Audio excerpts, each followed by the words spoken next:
1. She came in like a lady, that April.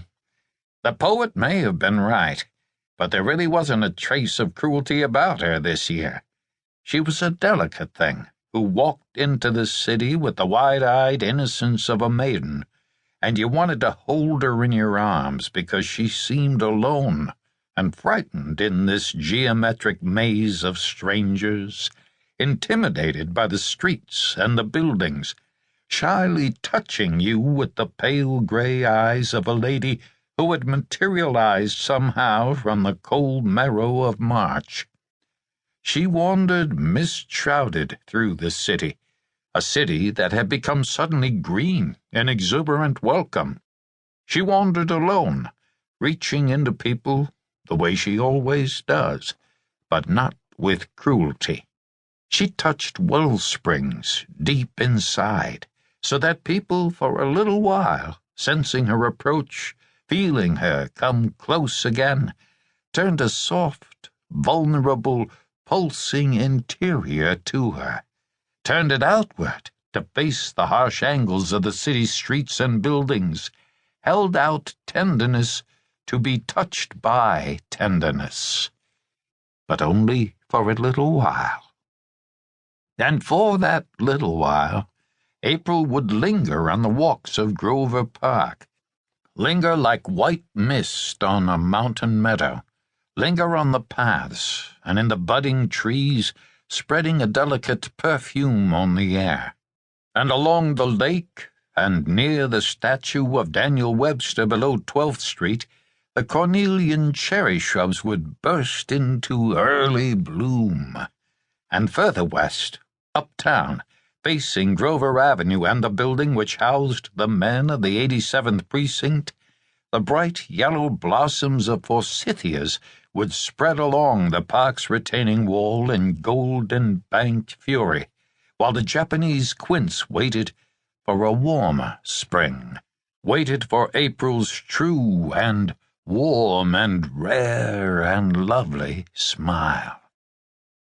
For Detective Meyer, April was a Gentile. Sue him.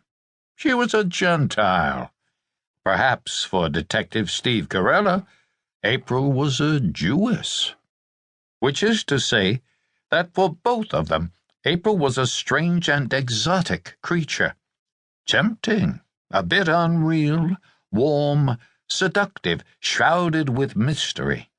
She crossed the avenue from Grover Park with the delicate step of a lady racing across a field in yellow taffeta, and she entered the squad room in her insinuating perfume and rustling petticoats, and she turned the minds of men to mush. Steve Carella looked up from the filing cabinets and remembered a time when he was 13 and experiencing his first kiss. It had been an April night, long, long ago. Meyer glanced through the grilled windows at the new leaves in the park across the street and tried to listen patiently to the man who sat in the hard-backed chair alongside his desk. But he lost the battle to spring, and he sat idly, wondering how it felt to be 17.